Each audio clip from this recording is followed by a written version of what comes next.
ఆనందరాయ్ గారికి, వేదికను అలంకరించిన దైవజనులకు, అలాగే దేవుని సేవకురాలు సుప్రియ గారికి, సంఘ పెద్దలకు, సెక్రటరీ గారికి, ప్రతి ఒక్కరికి నా హృదయపూర్వకమైన శుభములు, వందనాలు తెలియజేస్తూ ఉన్నాను. ఎప్పటిదాకా చెప్పను వాక్యం అన్నానో చోట, ఎప్పటిదాకైనా చెప్పండి పాస్టర్ గారు, ఏం పర్వాలేదు. కాకపోతే మీరు వెళ్ళిపోయేటప్పుడు కాస్త మమ్మల్ని నిద్రలేపి వెళ్ళమన్నారు వాళ్ళు. కానీ మీరు అలాగున లేరు. చాలా ఆసక్తిగా దేవుని వాక్యం కొరకైనటువంటి కుతూహలంతో కూర్చున్నారు. కొద్ది నిమిషాలు దేవుని యొక్క వాక్యాన్ని మీతో కలిసి ధ్యానించడానికి దేవుడు నాకు అనుగ్రహించిన ఈ భాగ్యవంతమైన సమయాన్ని బట్టి దేవాది దేవునికి నిండు మనసుతో హృదయపూర్వకమైన కృతజ్ఞతలు తెలియజేస్తున్నాను. ఇంత గొప్ప చరిత్ర కలిగిన ఈ మందిరంలో దేవుని వాక్య పరిచర్య చేసే అవకాశాన్ని, భాగ్యాన్ని అల్పుడను, అయోగ్యుడను, అపాత్రుడనైన నాకు ఇవ్వటం అది దేవుని కృపే తప్ప నా యోగ్యత కాదని శిరస్సు వంచి దేవునికి నిండు మనసుతో కృతజ్ఞతాభివందనాలు తెలియజేస్తూ దైవజనులకు మరొకసారి కృతజ్ఞతలు తెలియజేస్తూ ఉన్నాను. నిర్గమకాండము 4వ అధ్యాయము, పవిత్ర వేద గ్రంథమైన బైబిల్ గ్రంథంలో నుంచి నిర్గమకాండము 4వ అధ్యాయము 14వ వచనం నుంచి కొన్ని మాటలు చదువుకుందాం. ఆయన మోషే మీద కోపపడి, లేవీయుడగు నీ అన్నయ్యన అహరోను లేడా?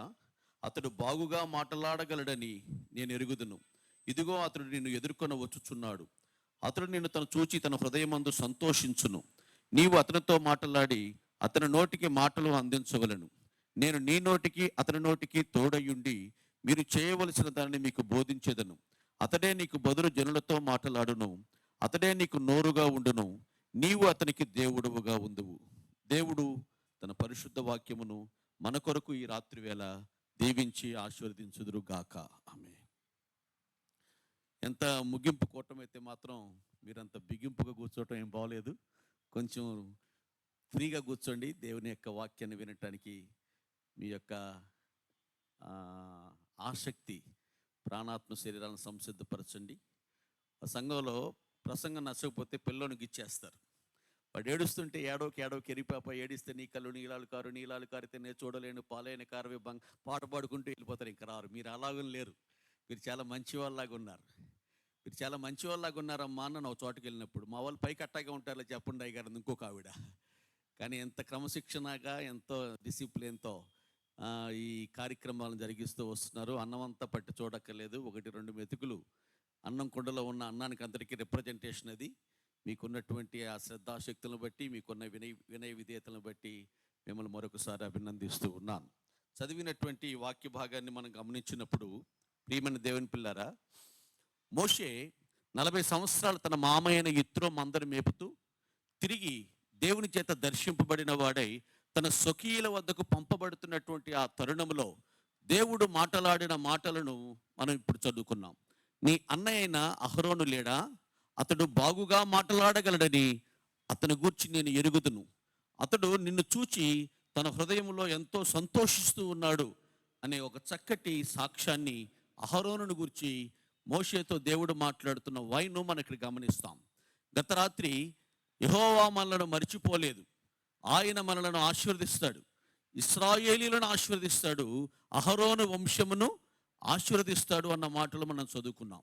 యేసు ప్రభువారు శరీరధారిగా లోకంలో సంచరిస్తున్న దినాల్లో ఒక మాట ఇలా అన్నారు ఆయన, మీరు అబ్రహాము కుమారులే గనక అయ్యుంటే గనక అబ్రహాము చేసిన పనులు వంటి పనులు మీరు కూడా చేస్తారు, అప్పుడే మీరు అబ్రహాము కుమారులుగా ఎంచబడతారు అని చెప్పారు యోహాను సువార్త 7వ అధ్యాయంలో.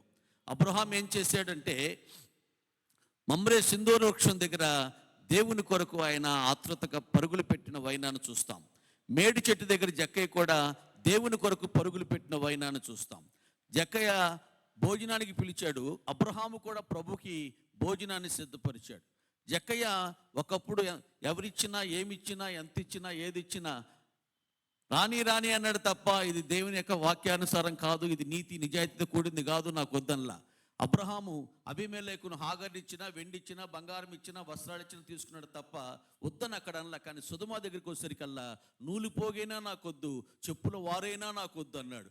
జక్కయ్య కూడా దేవుని చేత దర్శింపడిన తర్వాత పేదలకు సగభాగం ఇచ్చేస్తాను, అన్యాయం చేసిన వారికి 4 రెట్లు తిరిగి ఇచ్చేస్తానని చెప్పిన తర్వాత అప్పుడు యేసు ప్రభువారు అన్నారు, ఇప్పుడు నీవు అబ్రహాము కుమారుడు అయ్యావు అన్నారు. మనము కూడా అహరోను వంశముగా మార్చబడాలంటే మనం ఏమై ఉండాలి? దేవుని ఆశీర్వాదానికి వారసులుగా, పాత్రులుగా, యోగ్యులుగా, అర్హులుగా ఎంచబడాలంటే అహరోను చేసింది ఏంటో మనం చూస్తే, అహరోను మోషేను చూచినప్పుడు సంతోషించాడట హృదయంలో. చిన్న కుమారుడు తిరిగి వస్తే తప్పు తెలుసుకుని పెద్ద కుమారుడు సంతోషించాడా? స్పందించండి. సంతోషించలా.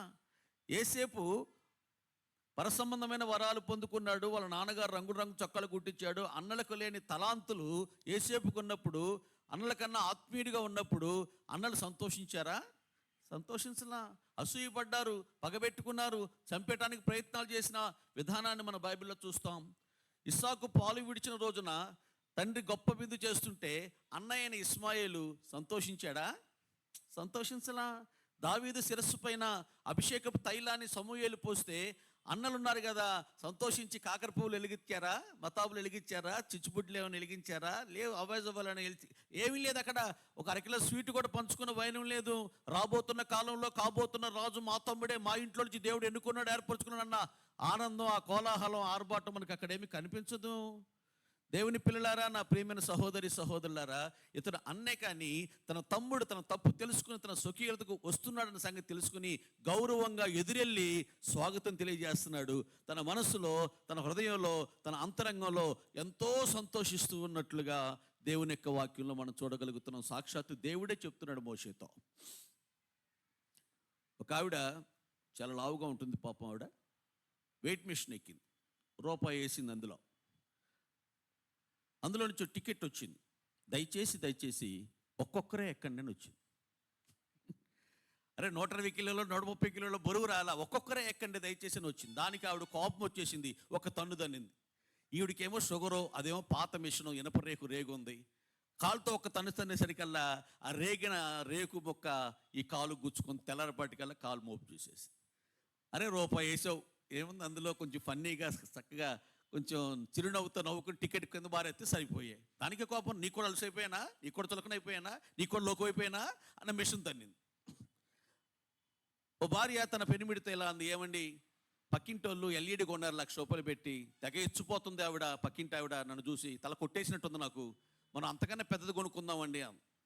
భర్త అన్నాడు, ఆయన టీవీ కొన్నాడంటే అర్థం ఉందమ్మాయి, భార్య ముఖం చూడలేక నల్ల కరుదోపం వెళ్ళే ఉంటుంది. కొంతమంది నల్లగా ఉన్నా కూడా చాలా అందంగా ఉంటారు, అదేంటో ఆదరా బెదరేసి నాయకుడిలా ఉంటుంది ఆవిడ మొహం. అందుకని టీవీ చూసి కాలక్షేపం చేస్తున్నా, టీవీ కొనుక్కున్నాడు, నాకు అంత కర్మ ఏం పట్టలేదు, చందమామ లాంటి భార్యను దేవుడు నాకు ఇచ్చాడు, నేను చూస్తూ గడిపేయచ్చు అమ్మాయి గంటలో, టీవీ కొనుక్కోవాల్సిన కర్మ నాకు పట్టలేదు అన్నాడు ఆయన. దాంతో ఇక ఆవిడ టీవీ కొనమని జీవితంలో జన్మలు అడగలేదండి. అదే ఫస్ట్, అదే లాస్ట్.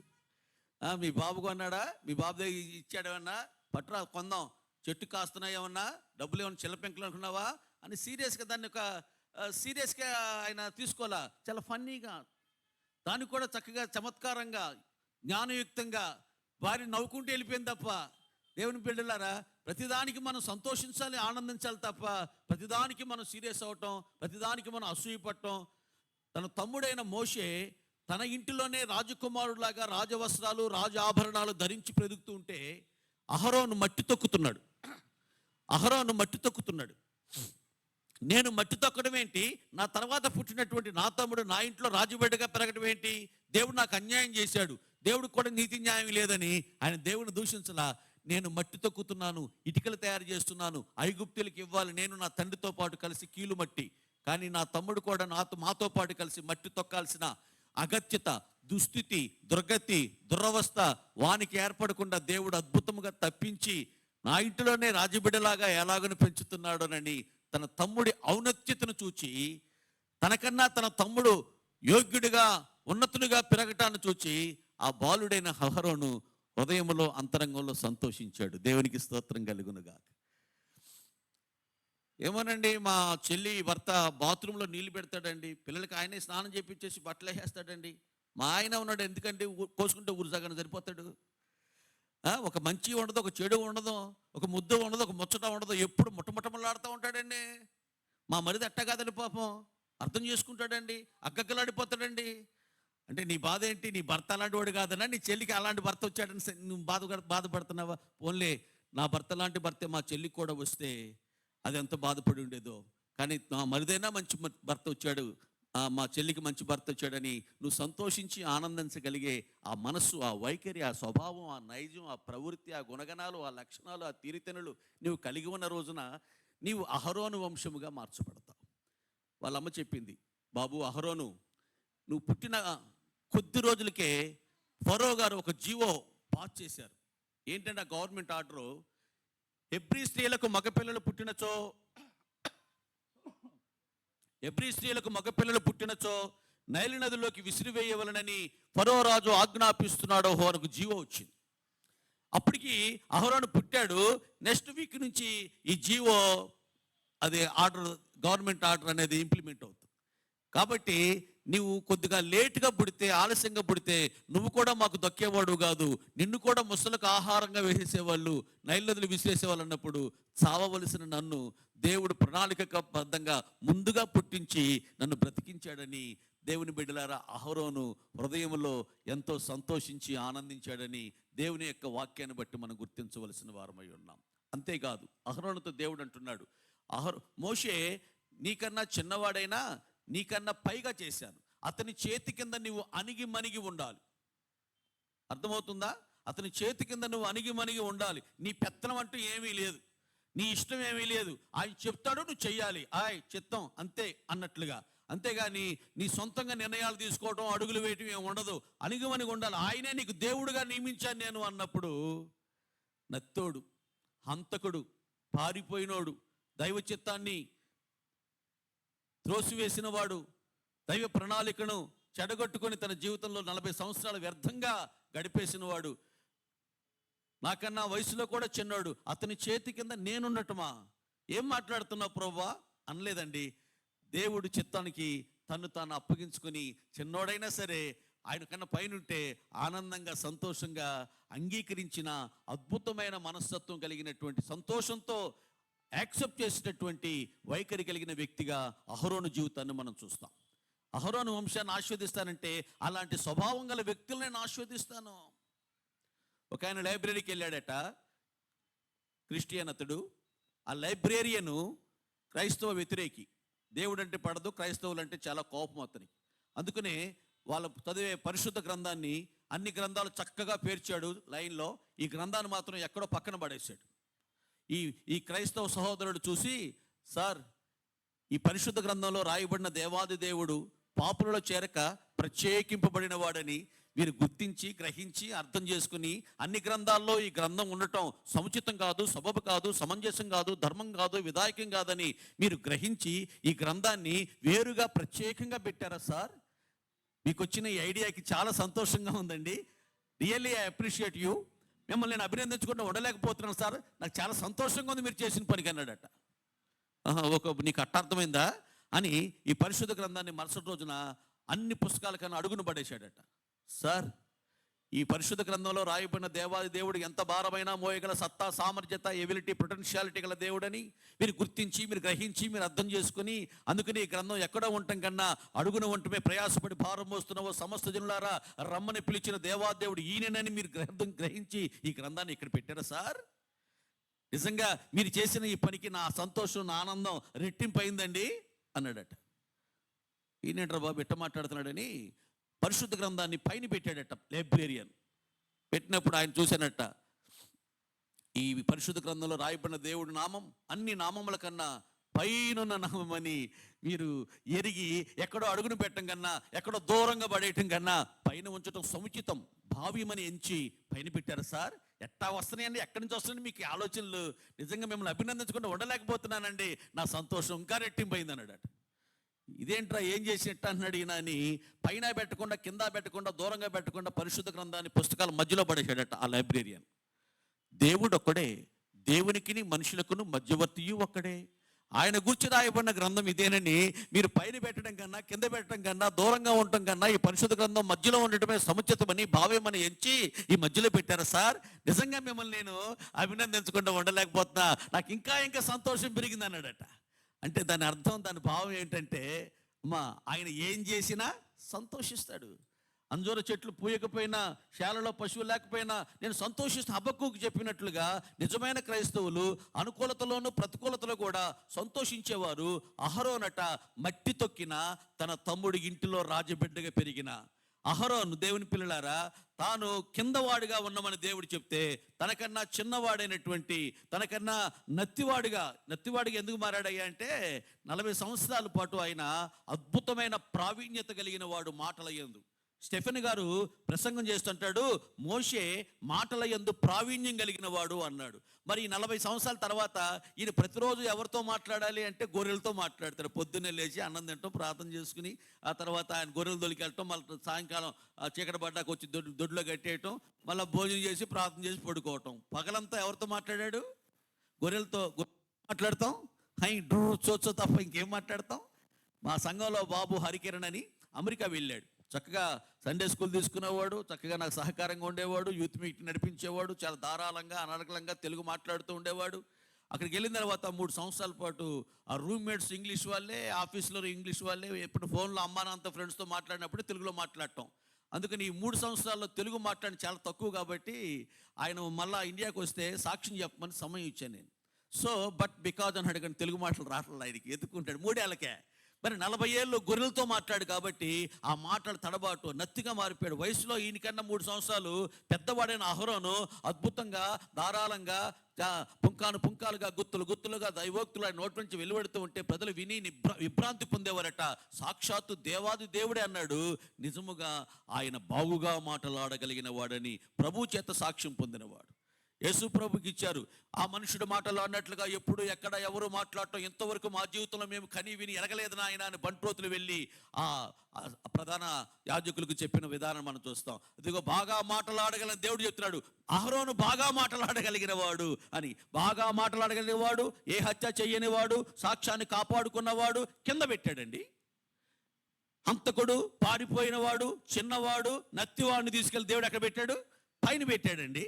అయినా సరే సంతోషంగా ఆనందంగా దాన్ని యాక్సెప్ట్ చేసే, అలాగే ప్రభువా ఆయన చేతి కింద నేను ఉంటాను, మా తమ్ముడి చేతి కింద అని ఆనందంగా సంతోషంగా దాన్ని యాక్సెప్ట్ చేసినటువంటి అహరోను మనసు దేవునికి ఎంతో సంతోషాన్ని ఆనందాన్ని కలిగించింది. దేవునికి స్తోత్రం కలుగునుగాక. తర్వాత అహరోను జీవితంలో మనం చూస్తే కనుక అతడు రహస్యాలను దాచిపెట్టేవాడు. మోషే దివ్య సుందరుడు అని బైబిల్లో రాయబడింది. దివ్య అన్న మాట ఇట్స్ ఎటర్నల్ వర్డ్, అది భూలోక సంబంధమైన మాట కాదు. ఎక్స్ట్రాడినరీ బ్యూటిఫుల్నెస్తో దేవుడు ఒక ప్రత్యేకమైన పర్పస్ను బట్టి ఆ యొక్క రాజకుమార్తెను ఆకర్షించే ఉద్దేశంతో ఎవ్వరికీ లేని, ఎన్నడూ చూడని ఒక అద్భుతమైన అమోఘమైనటువంటి అందంతో మోషేను పుట్టించాడు.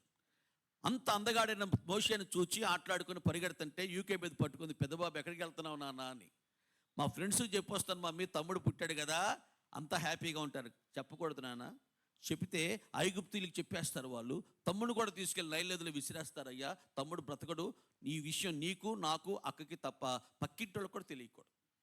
నిన్న మా మాయనలను చంపేశారుగా, నిన్న మా మనవడిని చంపేశారుగా, మా అబ్బాయిని చంపేశారుగా, ఇదిగో యూకే బేదు అమరాము గుడారంలో ఇదిగో పిల్లోడు పిట్టోడు ఉన్నారు ఎతకండి వాళ్ళు వచ్చినప్పుడు, బంట్రోతులు వచ్చినప్పుడు వీళ్ళు అప్పగించేస్తారు. సొలొమోను కాలంలో 2 స్త్రీలు ఉన్నారు. ఒక స్త్రీ నిద్రలో పోగొట్టుకుంది బిడ్డని. మరి నా బిడ్డ చచ్చిపోయినప్పుడు దాని బిడ్డ ఎందుకు చచ్చిపోకూడదు, దాని బిడ్డ ఎందుకు బతకాలని అక్కసుతో సొలొమోను 2 మొక్కలు చేసేమంటుంది. షోమ్రోను పట్టణంలో నిన్న నా బిడ్డను కూర వండుకుని తినేసాం కదా, అలాగే నీ బిడ్డ కూడా చావాల్సిందే అంటుంది. వీళ్ళంతా ఒక పట్టణమే, ఒక చుట్టాలే, ఒక గోత్రికులే, వీళ్ళంతా కూడా అబ్రహాం సంతతి వారే.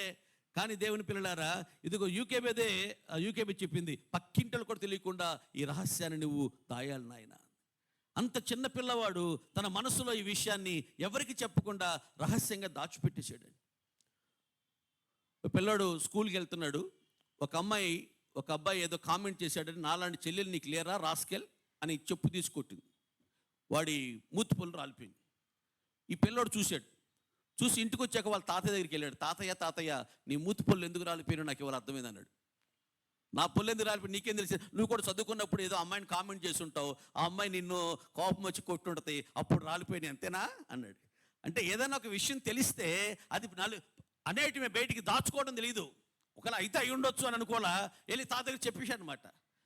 పిల్లోడు ఎల్కేజీ చదువుతున్నాడు, స్కూల్ నుంచి వచ్చాడు. వాళ్ళ నాన్నగారు వరండాలో కనపడి, బాబు నీకు గుడ్ న్యూస్ రా అన్నాడు. అమ్మ నావేపు చూడండి అమ్మ, నీకు గుడ్ న్యూస్ రా అన్నాడు. ఏం డాడీ అన్నాడు. నువ్వు స్కూల్కి వెళ్ళాక నీకు చెల్లి పుట్టిందిరా అన్నాడు. భలే భలే డాడీ, మమ్మీకి తెలుసా ఈ విషయం? మమ్మీకి చెప్పొస్తాను డాడీ అని. మమ్మీ నా చెల్లి పుట్టిందంట అని మమ్మీ దగ్గర పరిగెత్తాడు. మమ్మీ తెలియకుండా చెల్లి ఎడపడుతుంది అంటే, చిన్నపిల్లలకి ఏదైనా ఒక విషయం మనం చెప్పామంటే వారు తమలో ఇమిడ్చుకోవటం, దాచుకోవటం అనేది వారికి తెలియదు. It's a children's nature. చిన్నపిల్లల స్వభావం, మనస్తత్వం అలాంటిది. అలాంటి మనసు కలిగిన వాడు ఆ చిన్న వయసులోనే, ఆ పసి వయసులోనే ఆ బిడ్డ ఎవరో కాదు మా తమ్ముడే అని ఎవ్వరికి చెప్పకుండా ఆ రహస్యాన్ని దాచిపెట్టేశాడు. కొన్ని విషయాలు మనం దాచిపెట్టాలి. బైబిల్ చెబుతుంది యోసేపు నీతిమంతుడు కనుక ఆమెను రహస్యముగా విడనాడ ఉద్దేశము కలిగి ఆలోచించుకొనుచున్నాడట. ఎందుకంటే నీతిమంతుడు, because Joseph is really righteous person. నీతిమంతుడు ఇలా ఆలోచిస్తారు. అనవసరంగా వాళ్ళ గురించి చెడుగు మాట్లాడటం ఎందుకు? మంచి ఉంటే మైక్లో మాట్లాడు, చెడు ఉంటే చెవులో మాట్లాడు అన్నాడు ఒక ఆయన. అమ్మా, ఏదన్నా వాళ్ళ గురించి చెడు ఉందనుకో చెవులో మాట్లాడదాం, వాళ్ళకు మంచి అనుకో అది మైక్లో 10 మందికి చెబుదాం.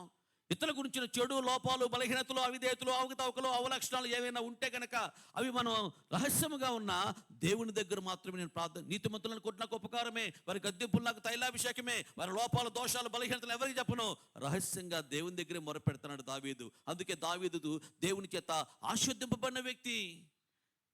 దావీదు కుమారుణ్ణి అని అనిపించుకోవడానికి దేవుడు ఎంతో ఆనందించేవాడు.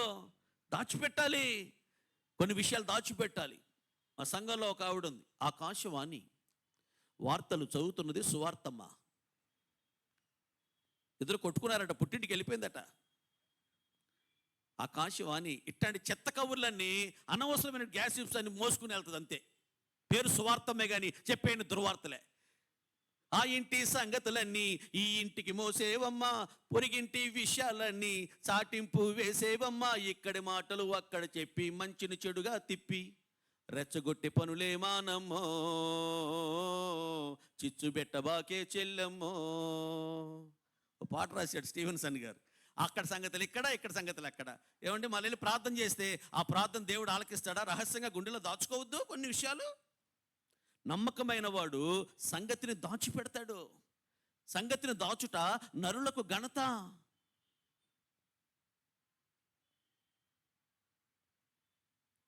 రహస్యాన్ని దాచిపెట్టాడు అహరోను.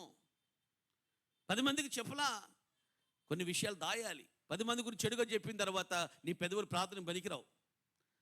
ఇలా అంటారు నాతో, చెడు పలికే ఈ పెదవులకు ప్రభు ప్రార్థన ఫలం ఇస్తుందా అనండి.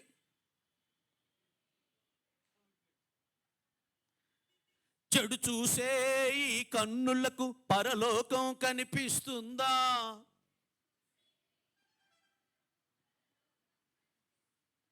ఇహము పరము సగము పరమై జీవిస్తున్నావా?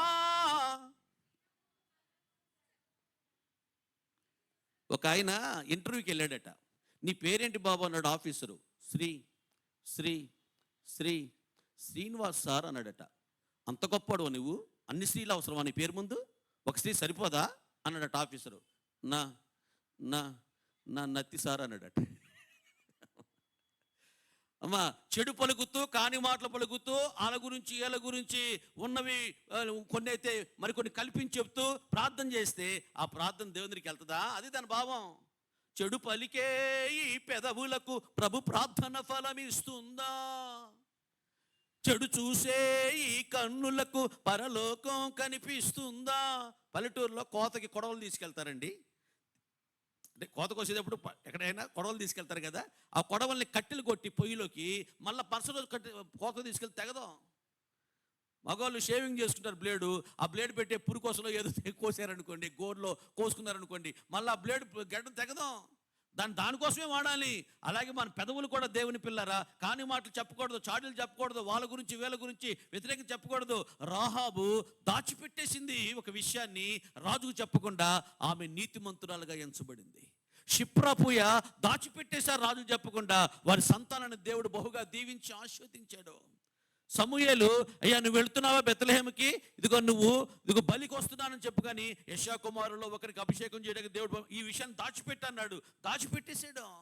అందుకే సమూయేలుని దేవుడు యాజకుడుగా, ప్రవక్తగా, దీర్ఘదర్శిగా, న్యాయాధిపతిగా 4 భూమికలు ఏకకాలంలో పోషించిన ఏకైక వ్యక్తి పరిశుద్ధ గ్రంథంలో ఎవరైనా ఉన్నారు అంటే అది సమూయేలు ఒక్కడే. ఇంత ధన్యత, ఇంత ఆధిక్యత, ఇంత కృప. ఆయన అన్నారు, నాకు ప్రార్థన చేయు వారిలో సమూయేలు ఉన్నాడు. ఆయన ప్రార్థన చేశాడు, ప్రభువా ఆకాశాన్ని చీల్చుకొని, గగనాన్ని చీల్చుకొని ఇప్పుడే వర్షముతో కూడిన ఉరుములతో కూడిన వర్షం కావాలని ఆయన అన్నాడు.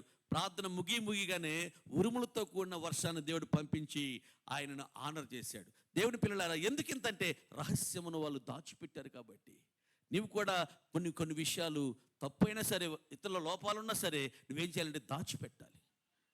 చూడండి, షిప్రా పూయా ఉన్నారు. నోవహు కాలంలో వాళ్ళ కుమారుడు షేము, హాము ఉన్నారు. హాము దీవించబడలా, తండ్రి దిశమలను వెల్లడి చేశాడు. తండ్రిలో ఉన్న లోపాన్ని, బలహీనతను, అవిధేయతను. చూడండి, మనలో ఉన్నటువంటి ఇతరుల్లో ఉన్నటువంటి లోపాలు ఏమని తెలిస్తే దాన్ని వెల్లడి చేయకూడదు, 10 మందికి టామ్ చేయకూడదు, చాటింపు వేయకూడదు. షేము దాచిపెట్టాడు. షేము వంశము దీవించబడింది. ఆమేన్, ఆమేన్. ఇలా అని నాతో నత్తిలేని వాళ్ళు, షేము దేవ వందనంబు చెప్పబడియను, భూమి స్తుతులనందుకొనడి పూజనీయుడు, భూమి పైన నరునిగాను పుట్టవచ్చెను,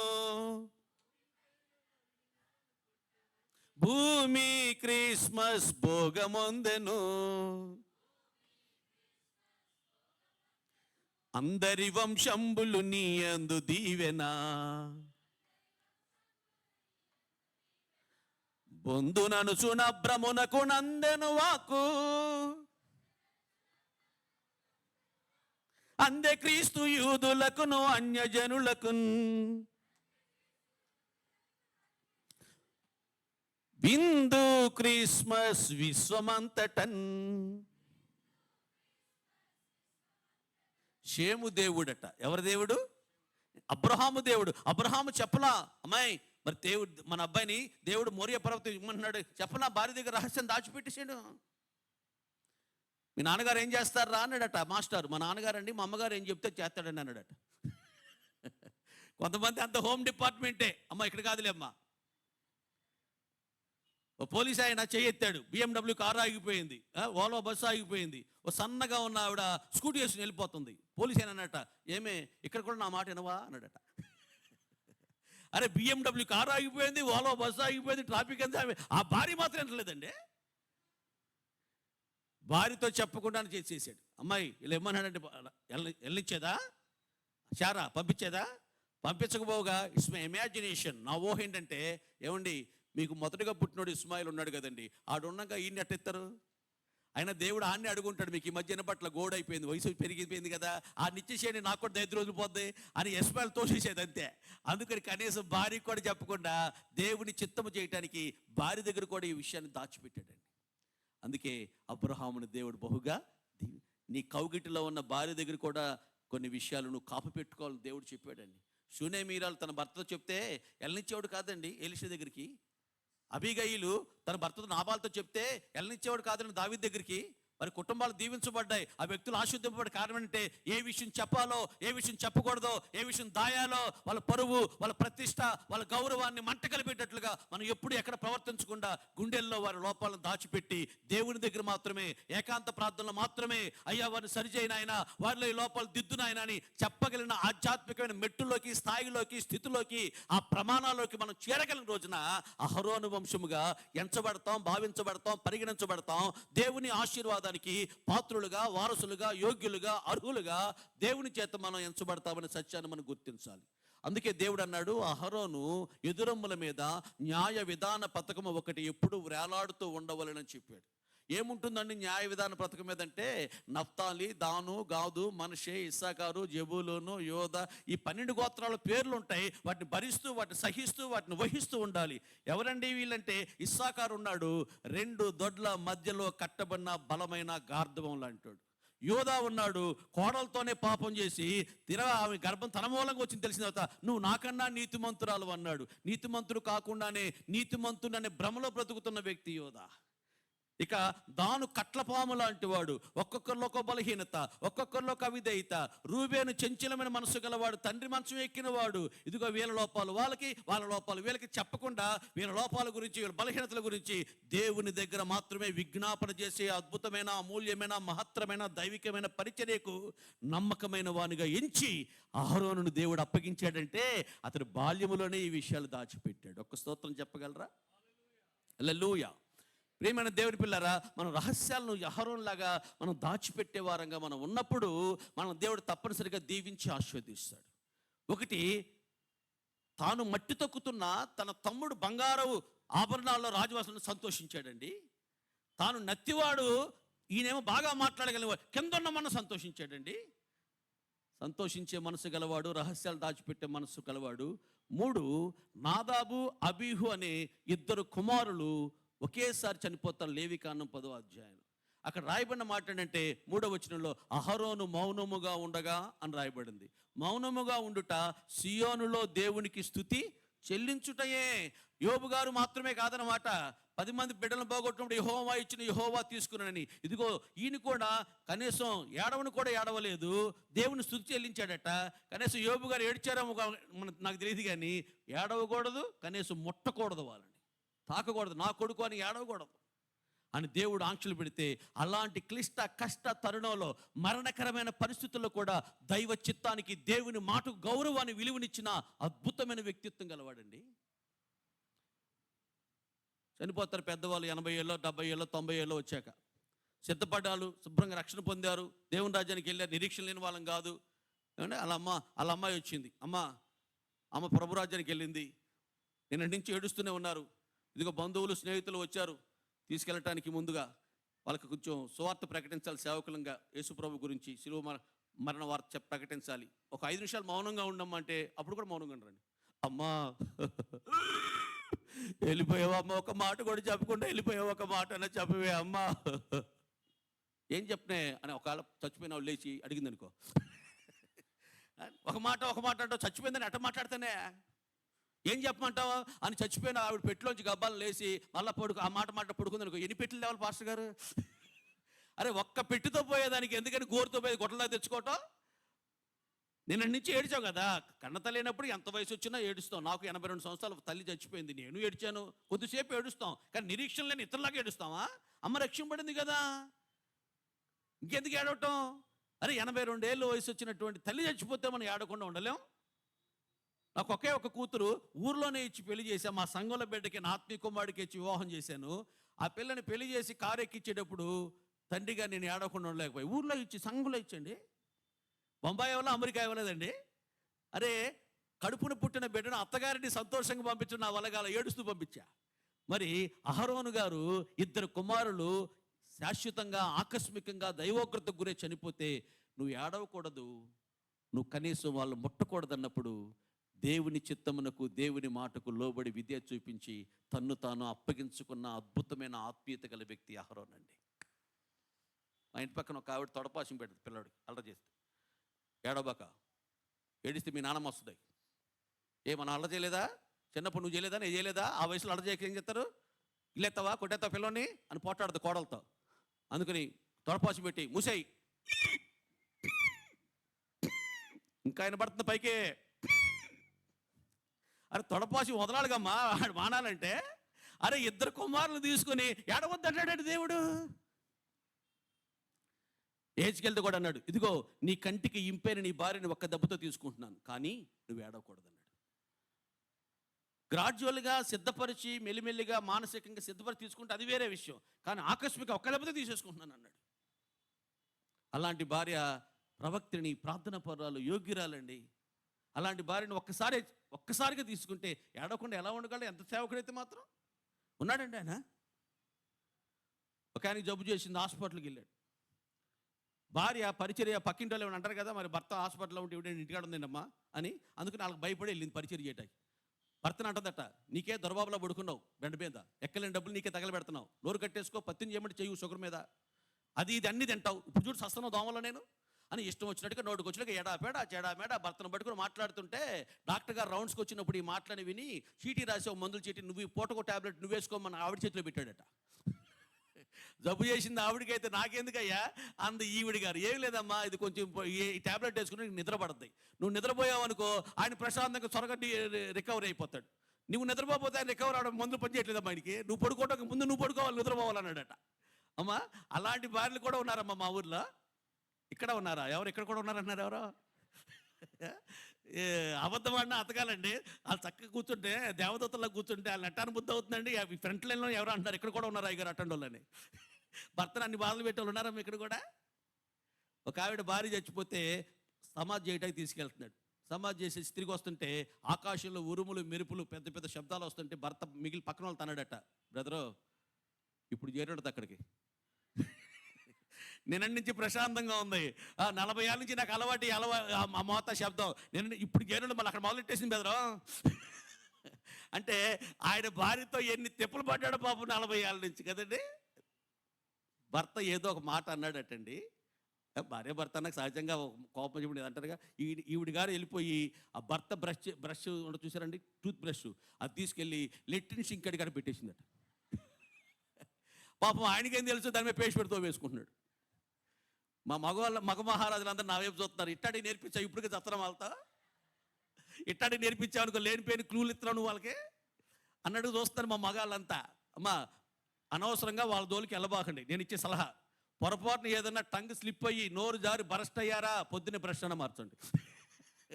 ఆ బ్రష్ వాడబాకండి అమ్మా. కానీ ఏహెచ్కెళ్ళి ఏడవలేదండి. చూడండి, దావీదు కుమారుడు చచ్చిపోయాడు. అబ్షాలోము యోవాబు వచ్చి అంటాడు, నువ్వు ఏడవకూడదు, ఏడ్చే రోజు కాదు ఇది, మన ఊరేగాలి, మన దేవుడు విజయం ఇచ్చాడు, ఏడవక. కొడుకు చచ్చిపోతే ఏడవద్దన్నాడు యోవాబు, భార్య చచ్చిపోతే ఏడవద్దన్నాడు ఏహెచ్కెళ్తావు. ఇంద్రియ నిగ్రహము కలిగిన ఆత్మను దేవుడు మనకు ఇచ్చాడండి. అప్పుడు కూడా అలాంటి పరిస్థితుల్లో కూడా సుజాత నాయక్, శ్రీనివాస్ నాయక్ అనే దంపతులకు 3 పిల్లలు పుట్టారు. వాళ్ళు గవర్నమెంట్ ఉద్యోగాలు రిజైన్ చేసి సేవకు వచ్చారు. 3 పిల్లల్ని అమెరికా చదివించడం కోసం పంపిస్తే 3 కరెంటు సర్క్యూట్ అయ్యి 3 చచ్చిపోయారు. వాళ్ళిద్దరు డెడ్ బాడీలు తెచ్చుకోవడం కోసం అమెరికా వెళ్తుంటే విమానంలో ఏడ్చి ఆ అమ్మగారు సొమ్మసిల్లిపోయి అలాగే విమానంలో అలా నిద్రపోతుంటే ఒక దర్శనం కనపడింది. ఆమెకు స్వప్నం వచ్చింది. ఈ పోగొట్టుకున్న 3 పిల్లలు దేవుని కౌగిటిలో సింహాసనంలో ప్రభు కూర్చుంటే ఆయన కౌగిట్లో 3 పిల్లలు ఉన్నారట. అమ్మా సుజాత, నీ పిల్లలు నీ దగ్గర ఉంటే మంచిదా, నా దగ్గర ఉంటే మంచిదమ్మా అని అడిగారట. అప్పటి నుంచి నా గుండెల్లో ఉన్న బాధ తీసేసినట్టు అయిందండి. ప్రభువా, నీ దగ్గర ఉంటే మంచిది, మేము కూడా మీరు మాకు అప్పగించిన పని గబగబా చేసి మా యొక్క పరుగును తొదముట్టించి మీ రాజ్యానికి వస్తాం, మిమ్మల్ని మీతోని పిల్లలతో సదాకాలం ఉంటామని. పిల్లలు ఉన్నప్పుడు కన్నా పిల్లలు లేనప్పుడు వారు పరిచర్య మరింత విజృంభించి చేస్తూ వస్తున్నామని వాళ్ళు సాక్ష్యం చెప్పారండి. ప్రతికూలతలో కూడా మన భక్తి తెలుసుద్ది. పెళ్లి దగ్గర మరణం దగ్గర మన నిజ క్రైస్తవులమా నామకార్థ క్రైస్తవులం అర్థమయ్యేది అక్కడే, తెలిసేది అక్కడే. దేవుని పిల్లలారా, మరణం దగ్గర కూడా దేవుని చిత్తమే చేస్తున్నాడు. కుటుంబంలో వచ్చిన మరణం దగ్గర కూడా దేవుని వాక్యానికి ఆయన ప్రాముఖ్యత దేవుని నోటి మాటకి ఆయన విలువనిచ్చాడు తప్ప తన ఎమోషనల్కి, తన ఉద్రేకానికి యెహోవా నాకు అన్యాయం చేశాడని ఆయన ఏనాడు కూడా నోటితో కూడా దూషించిన వ్యక్తి కానే కాదు. ఇది 3వ విషయం. ఇక 4వ విషయం దగ్గరికి వస్తే, అహరోను ఐక్యత కలిగి నివసించుట అనే విషయంలో పరిశుద్ధాత్మను రాయబోతున్నాడు 33వ కీర్తనలో. సహోదరులు ఐక్యత కలిగి నివసించడం ఎంత మేలు, ఎంత మనోహరము.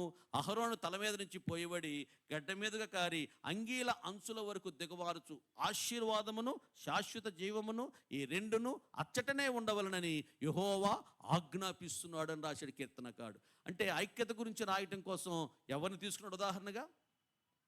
ఇప్పుడు డబ్బున్న వాళ్ళండి బాగా, ఆయనకేంటంటే ముఖేష్ అంబానీ లాంటోడండి, రతన్ టాటా లాంటోడండి, అదానీ లాంటోడండి, బాబు బోల్ డబ్బులు ఉంది. అలా డబ్బున్న వాళ్ళకి ఉదాహరణ తీసుకోవాలంటే అలా చెప్తాం మనం. ఏమంటే గొప్ప దైవజనులు చెప్పాలంటే భక్సింగ్ గారు లాంటి వాళ్ళండి, లేకపోతే సాధు సుందర సింగ్ గారు లాంటి వాళ్ళండి, గొప్ప దైవజనుడు అండి ఆయన అని ఉదాహరణగా వాళ్ళని తీసుకుంటామండి. మరి ఐక్యత దగ్గర ఉదాహరణ ఎవరు తీసుకోవాలి? అహరోను మించిన ఉదాహరణ ఎవరున్నారు? చిన్నవాడైనా పైగుంటే ఐక్యతను కాపాడుకున్నవాడు, అంతకుడి చేతి కింద మనకు అట్లాగే ఐక్యతను కాపాడుకున్నవాడు.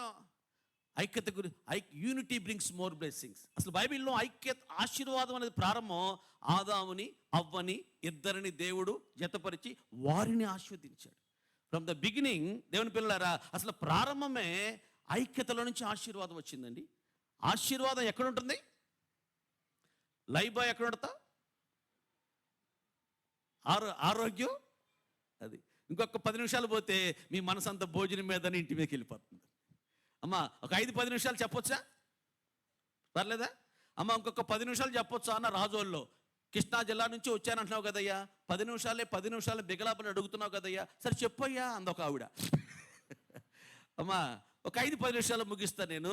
ఐక్యత అనేది అహరోను గురించి మనము చూచినంతగా ఇక బైబిల్లో ఎవ్వరు లేరు. అందుకనే దేవుడు లేఖనాలన్నీ కూడా దేవుని ఆత్మావేశం చేతనే రాయబడ్డాయి తప్ప ఏ ఒక్క లేఖనం కూడా మనుషుని ఇచ్చిలోంచి రాయబడింది కాదు. అందుకని ఐక్యత దగ్గర అహరోని ఎగ్జాంపుల్గా రోల్ మోడల్గా తీసుకుని పరిశుద్ధాత్మ దేవుడు కీర్తనకారుని అహరోను తల మీద నుంచి పోయి రాయమన్నాడండి. ఆశీర్వాదము శాశ్వత జీవము ఈ రెండును అచ్చటనే ఉంటాయి. మోజేస్ పాస్టర్ గారు మీ మధ్యలోనే ఉంటారు ఎప్పుడైనా సాయి గారిని మీరు. నేను 10 నిమిషాలు ఉండి వెళ్ళిపోతానమ్మా, నన్ను చూడండి అమ్మా. మీరు కావాలంటే రేపు చూడొచ్చు, ఎల్లుండి చూడొచ్చు, ఎప్పుడు మీ మధ్యలో ఉంటారమ్మా. నన్ను కొంచెం ఒక 5-10 నిమిషాలు భరించండి అమ్మా, ఓర్చుకోండి అమ్మా. చూడబుద్ధి అవ్వట్లేదా? మీరు భలే వాళ్ళమ్మా, మీరు కడుపులో ఏం దాచుకోరా ఉంటా ఉన్నదన్నది చూడబుద్ధి అవ్వట్లేదా? మరి ముసలి ముఖం ఏం చూడబుద్ధి అవుద్ది? కొంచెం నా మాటల మీద మీ మనసు పెట్టండి. ఐక్యత అనే విషయం దగ్గర అహరోను పేరు ఉటంకించాడు పరిశుద్ధాత్ముడు. అంటే ఐక్యతను కాపాడుకున్నట్లో సఫలీకృతుడు, కృతకృత్యుడు. ఐక్యతను కాపాడుకున్నట్లో అగ్రగామి. అహరోను మించిన వారు లేరు. ప్రియమైన దేవుని పిల్లలారా, ఆత్మ కలిగించు ఐక్యతను మీరు కాపాడుకోమన్నాడు ఎఫెసీ పత్రికలో. విశ్వాసమును కర్తయు దాన్ని కొనసాగించువాడును యేసే, మన ప్రభువే కొనసాగించేది, కలగజేసేది. కానీ ఐక్యత అలా కాదు. ఆ పరిశుద్ధాత్ముడు ఐక్యతను పుట్టిస్తాడు. దాన్ని కొనసాగించుకోవటం, దాన్ని కాపాడుకోవటం, దాన్ని ముగించుకోవటం మంది బాధ్యత. అర్థమవుతుందా? అల్లుడికి ఒక బండో కారో గిఫ్ట్ ఇస్తామండి మన స్తోమత తగ్గట్టుగా. దాన్ని పెట్రోల్ ఎవరు పోయించుకోవాలి? ఎవరు సర్వీసింగ్ చేయించుకోవాలి? అత్తమామ వెళ్తారా? జస్ట్ కొనిస్తారంతే. ఆత్మ ఐక్యతను కలగజేయటం వరకే పని. దాన్ని కొనసాగించుకోవటం, దాన్ని కాపాడుకోవటం, దానిలో ముందుకు నీ పని. ఐక్యత ఉన్నంత వరకు ఆశీర్వాదం ఉంటుంది. ఒక పెద్ద ఆయన నాకు ఆల్నెట్ పేరుకి వాకింగ్ చేయడం పిలిచాడు. అయ్యా భోజనం చేసి వెళ్ళమంటే కూర్చున్నాం భోజనం దగ్గర. ఆ పిల్లలు ఏళ్ళు ముంచి తెస్తున్నారు నీ మంచిలు. ఆ చిన్నపిల్లలకి ఏం తెలుసు పాపం. నేనన్న అమ్మగారు లేదా అన్న, అమ్మగారు అయ్యగారు కొట్టుకున్నారండి, అమ్మగారు పుట్టింటికి వెళ్ళిపోయింది అన్నారు. అమ్మగారు అయ్యగారు కొట్టుకున్నారు, అమ్మగారు పుట్టింటికి వెళ్ళిపోయిందా అని నేను అన్నాను. అయ్యగా అమ్మగారిని కొట్టారా? ఈ చేతులతో మళ్ళీ బలరిస్తున్నారా ప్రభు శరీరాన్ని? పవిత్రమైన మీ చేతులు పైకెత్తి ప్రార్థన చేయమంటే కదా దేవుడికి చెప్పింది. అవి కదా పవిత్రమైన చేతులు. నీతిమంతుడు పశువుల ప్రాణాన్ని కూడా దయతో చూస్తాడు. భార్యని అట్ట కొట్టారండి మీరు? అందరిని విడిచిపెట్టి మిమ్మల్ని నమ్ముకుని వచ్చిన భార్యని, అసలు నీతిమంతులే అయితే పశువులను కూడా దయతో చూడాలి కదా. మీకు బిడ్డలు కానీ మీకు కాపురం చేసి మీకు అన్ని పనులు చేస్తున్న భార్యని కొట్టడానికి మనసు ఎట్ట వచ్చిందండి అంటే ఆయన అన్నాడు, బుద్ధిహీనుల వీపునకు బెత్తమే తగ్గిందని బైబిల్లో ఉందిగా అన్నాడు. బుద్ధిహీనుల వీపునకు బెత్తమే తగ్గి ఆ వాక్యం దగ్గర కొట్టాడట. బుద్ధిహీనురాలయ్యా నా భార్య, అందుకు కొట్టేశానయ్యా అని. ఏమండి? జీవనదిని నా హృదయములో ప్రవహింపజేయుమయ్య అని పాడుతున్నాడు. డ్రమ్ము బయలిపోయింది. పక్కన పిల్లడితో అన్నాడు, ఒరే ఇంకో డ్రమ్ము ఉందా అన్నాడు. పోయిన వారం బయలిపోయింది అయ్యగారు అన్నాడు. డ్రమ్ములు బయలిపోతే జీవం రాదు. ఐక్యతను కాపాడుకుంటే జీవమును ఆశీర్వాదమును ఈ రెండును అచ్చటనే ఉండవలనని యెహోవా ఆజ్ఞాపిస్తున్నాడు. ఆమేన్. ఒక ఆయన కిల్లి కట్టమన్నాడు. కిల్లి కడుతుంటే ఆ కిల్లి షాప్ ఎదురుకున్న అరటి పళ్ళు గెల ఉంది. దాన్ని ఇలా తిప్పుతున్నాడు. కిల్లి కట్టి 2-3 నిమిషాలు టైం పడుతుంది, 5 నిమిషాలు తిప్పుతుంటే ఆ కిల్లి షాప్ ఓనర్ కుర్రని పిలిచి అన్నాడు, రే ఆ అరటి పళ్ళు గెల తిప్పొద్దని చెప్పరా, పళ్ళు రాలిపోతాయని చెప్పరా అన్నాడు. తిప్పితే పళ్ళు రాలిపోతాయని చెప్పరా, అందులో మనకు వచ్చే 10 రూపాయలు అన్నట్టుగా. తిప్పొద్దని చెప్పు, తిప్పితే పళ్ళు రాలిపోతాయని చెప్పు అన్నాడు ఈ కుర్రాడితో. ఆ గెల తిప్పితే పళ్ళు రాలిపోతాయని మా షేటు గారు అన్నాడు. ఈయన అన్నాడు, మీ షేటు గారిని కిల్లి కట్టమన్నాను, కొంచెం సున్నం జాగ్రత్తగా ఏమోను, ఎక్కువ వేస్తే దవడ వాసిపోద్దని చెప్పు బాబు అన్నాడు ఈయన. సున్నం కొంచెం జాగ్రత్తగా ఏమోను, ఎక్కువ వేస్తే దవడ అని ఈయన బాధ ఈయన, ఆయన బాధ ఆయన చెప్పుకుంటే, ఏమంటే సున్నం తక్కువ అయిపోతే ఎక్కువ వేస్తే దవడ వాసిపోతాను అంటాడండి అని మధ్య కుర్రాడు పెట్టేశాడు. అపవాది తంత్రము మన ఎరగని వారం కాదు. భార్యాభర్త మధ్యలో, సేవకుడికి విశ్వాసికి మధ్యలో, దేవుని పిల్లలారా మధ్యలో వాడు అనైక్యత కలగజేస్తాడు. ఇక మీ ఇష్టం. ఎన్ని చీరలున్నా, ఎన్ని నగలున్నా, ఇద్దరు ఉద్యోగాలు చేస్తూ లక్షలు సంపాదించినా అక్కడ నెమ్మది ఉండదు, శాంతి ఉండదు, సమాధానం ఉండదు, ఆశీర్వాదం ఉండదు, జీవం ఉండదు. మీ ఇష్టం అంటాడు. అందుకనే ఐక్యతను మనం అందరము అహరోను వలె కాపాడుకుందుముగాక.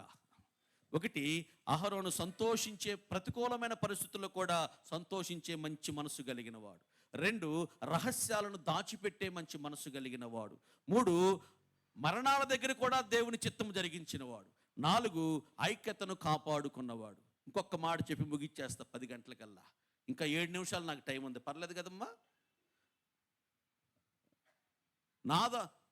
అహరోను మిరియాము ఇద్దరు కూషు దేశపు స్త్రీని మోషే వివాహం చేసుకున్నప్పుడు ఇద్దరు గొనిగారు, సనిగారు, నిష్ఠుడు మారారు. అలా చేయటం ఏంటి, ఇలా చేయటం ఏంటి, మోషే మనసును బాధ పెట్టారు, గాయపరిచారు. ఈ మాటలన్నీ కూడా ఇద్దరు యెహోవా భక్తులు కూడి మాట్లాడుకుంటుండగా యెహోవా చెవియొగ్గి ఆలకిస్తాడు. ఆయన చెవులో పడ్డాయి, ఆయన దిగి వచ్చాడు. నేను మోషే మిక్కిలి సాత్వికుడు, నా ఇల్లంతట్లో నమ్మకమైన వాడు, నా సేవకుని అంటాకి మీకు ఎక్కడి నుంచి ధైర్యం వచ్చింది, మీకు ఏం భయం వేయలేదా అని మందలిస్తుంటే, కోపడుతుంటే, గట్టిగా గద్దిస్తూ ఉంటే ఉలుకు లేదు పలుకు లేదు, అంతే. మిరియాము బెల్లం కొట్టిన రాయిలాగా అట్టకి చూస్తుంది. కానీ వెంటనే అహరోను గడగడ గడగడ గడగడలాడిపోయాడు. అయ్యో నేను అవివేకిని, అయ్యో నేను పాపం చేశాను తండ్రి, అయ్యో నేను తొందరపడి అన్నాడు తప్ప మా అక్కేనయ్యా, మా అక్క చెప్పిందయ్యా, అందుకే నేను చేశాను. నిజమే కదా, పెద్దగా చెప్పింది మాట నిజమే కదా అనుకున్నాను అయ్యా, దీని అందరి కారణం నేను కదయ్యా, అసలు ఈ ఆలోచన మా అక్కే వచ్చింది, అక్కమే తోసేలా నేనే పాపం చేశాను, నేనే పాపం చేశాను. అహరోనుకు దేవుని కృప వచ్చింది. అహరోను సంతానం మీదకి దేవుని ఆశీర్వాదం వచ్చింది. మిరియాము మీదకి ఉగ్రత వచ్చింది. గద్దింపులను అసహ్యించుకున్నవాడు పశుప్రాయుడు, గద్దింపులను మన్నించువాడు ఘనత నొందుతాడు. బైబిల్లో సంఘంలో ఒక ఆవిడ MBA చదువుతుంది, నైటీ వేసుకుని వచ్చేసింది చర్చికి. అమ్మా ఇంటికాడ వేసుకోవాలి నైటీలకి, చర్చికి వేసుకుంటే బాగుండదమ్మా, చర్చికి అలా ఈసారి అట్లా చర్చికి నైటీల మీద రాబాకమ్మా అని చెప్పా. ఆవిడ బైబిల్ అక్కడ పెట్టేసి పక్కనే వెళ్ళి చర్చి పక్కనే ఇంటికి వెళ్ళింది. నేను వచ్చే వారం నుంచి రావద్దన్నాను, ఈ వారమే వెళ్ళిపోయింది కాబోలు, మంచి పిల్లలు త్వరగా లోబడింది. నేను నైటీ మీద వచ్చింది, ఆ నాన్న తీసుకొచ్చింది. ఆ నాన్న తీసుకొచ్చింది, నీకే వీళ్ళు గృహప్రవేశమైన బట్టలు పెడతారు, పెళ్ళిళ్ళైన బట్టలు పెడతారు, మీ పాస్టర్లకు దొంతలు బట్టలు ఉంటాయి, మా అమ్మాయిని మళ్ళీ డ్రెస్ మార్చుకురమ్మన్నా సినిమా హీరోయిన్ గంటకు మార్చాలా అని ఇష్టం వచ్చినట్టుగా నోటుకు వచ్చినట్టుగా ఎడాపేడ చెడామేడ సేవకుని చూడకుండా మాట్లాడుతున్నాడు. అయ్యా నేను ఎందుకన్నానయ్యా ఆ మాట, నేను నైటీ మీద రావద్దని తప్ప గంటకు డ్రెస్ మార్చమని నేను ఎందుకన్నానయ్యా అంట. నేను ఆయన నా మాట వెనకపోగా నన్నే మందలించి కూతురుని తీసుకుని వెళ్ళిపోయాడు. 3 నెలల తర్వాత ఆటో డ్రైవర్ తెలిపోయింది. అయ్యగారండి ఏం చేసింది తెలుసా,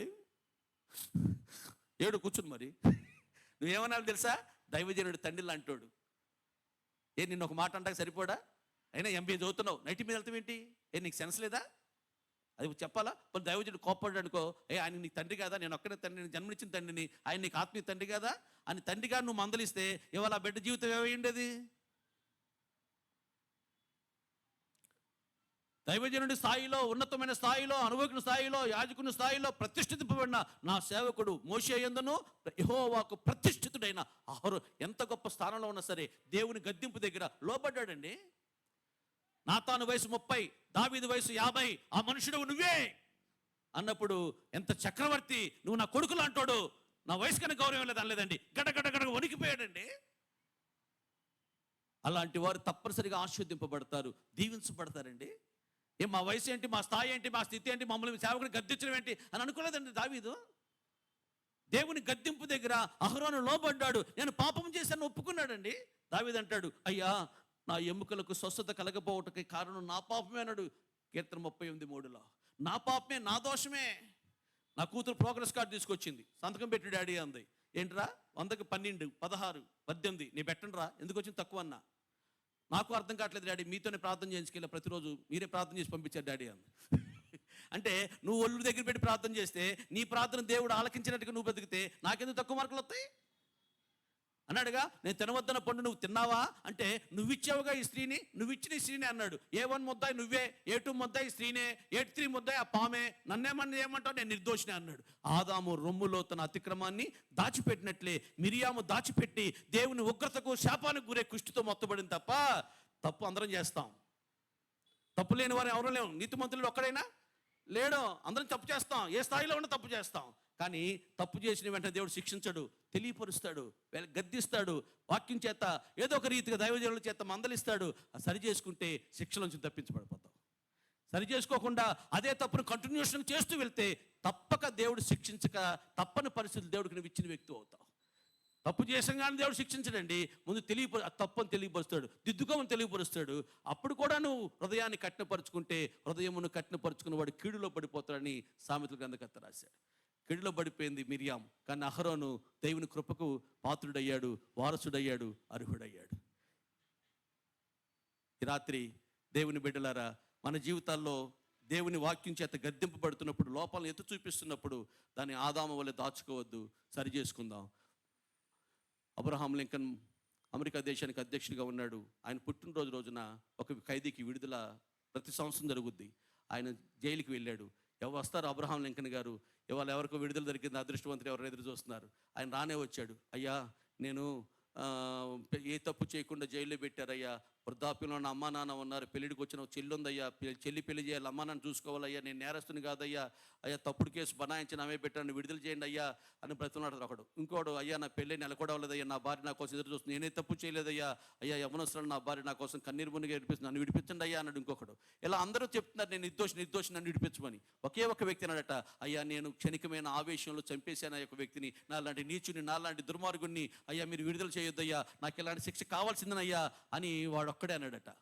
అబ్రహాం లింకన్ గారు అన్నారట, ఈ సెల్లో ఉన్న వాళ్ళంతా మంచి వాళ్ళే, ఏ తప్పు చేయని వాళ్ళే, నువ్వు ఒక్కడే దుర్మార్గుడు, నిన్ను వీళ్ళ మధ్యలో ఉంచేశాననుకో వీళ్ళందరినీ చెడగొట్టేస్తాను, అందుకని నా పుట్టినరోజు శుభ సందర్భంగా నిన్ను నేను విడుదల చేసేస్తున్నా, నువ్వు బయటికి పోరా, వాళ్ళు మంచోళ్ళు కాబట్టి ఎక్కడ మంచిగా ఉంటారట. ఈ రోజున నేను మంచిగానే, మా కుటుంబం మంచిది కాదు అయ్యా, ఈ లోపాలు నాలోనూ ఉన్నాయ్యా, ఈ బలహీనతలు, అవిధేయతలు, అవకతలు నాలో ఉన్నాయ్యా. అహరోను సంతానంగా నేను కూడా మార్చబట్టడానికి ప్రతికూలమైన పరిస్థితులు కూడా నాకన్నా చిన్నవారు, నాకన్నా గొప్పవారుగా ఉన్నప్పుడు సంతోషించే అహరోను వంటి మనసు నాకు ఇవ్వు నాయన.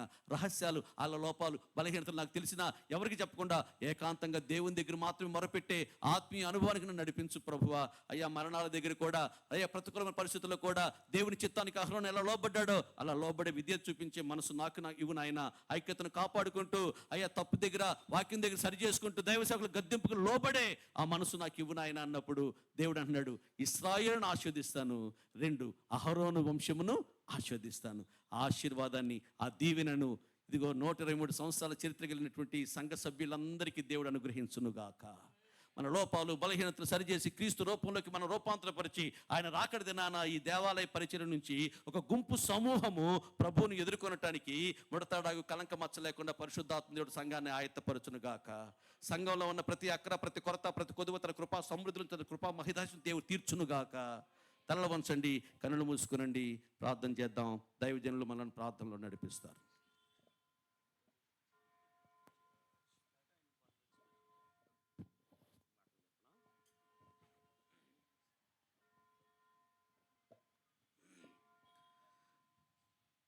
ప్రైజ్ ద లార్డ్, హల్లెలూయా. దేవుని యొక్క ప్రియమైనటువంటి సంగమా, ఈ 123వ వార్షికోత్సవ వేడుకల్లో 2 దినాలు నేనైతే ప్రార్థన ముగించుకొని ఈ వాక్యం వినడానికి నేను నాతో పాటు సంఘ బిడ్డలను కూడా తీసుకురావడం జరిగింది. నిజంగా దేవుడు ఒక్కొక్కరికి ఒక్క నడిపింపిస్తాడు దేవుడు. మరి ఈ విషయంలో ఆనందరావు గారు గురువులు మరి ఆధ్యాత్మికంగా మనందరినీ ఈ వాక్యంలో ఆహారాన్ని అందించి ఆధ్యాత్మికంగా బలపరిచిన విధానాన్ని బట్టి మరి నిజంగా మనందరం ధన్యులంగా నేను సంతోషిస్తున్నాను. ఇలాంటి వాక్యాలు వినటమే కాకుండా మనం ఆచరణలో పెట్టి ప్రభువుకి దగ్గరగా ఈ లెంటి దినాల్లో మనం జీవిస్తూ భారమైన ప్రార్థనతో ఎలా దాచి ఉంచాలో, ఎక్కడేది మాట్లాడాలో సమయోచితంగా మనం మాట్లాడగలిగితే మనలను మనం సరిదిద్దుకొని ఆయన కృపలో బలపడిన వారంగా మనం ఉంటాం. కాబట్టి మరి ఈ మహాదేవాలయంలో ఇంత అద్భుతమైనటువంటి మరి సభలు మీరందరి యొక్క ప్రార్థన సహకారంతో మరి అయ్యగారిని ప్రోత్సహించి వారి ద్వారా ఇంత గొప్ప వాక్యం అందించినందుకు అయ్యగారికి ప్రత్యేకంగా వందనాలు తెలియజేస్తూ, మరి మీరందరూ కూడా ఈ వాక్యాన్ని మీ హృదయాల్లో భద్రపరుచుకొని విశ్వాసములు ఆధ్యాత్మికంగా ప్రార్థనలు ఎదగాలని మరి ఒకసారి కోరుతూ ఈ మాటలతో ముగిస్తున్నాను. దేవుడు మిమ్మలను ఆశీర్వదించునుగాక.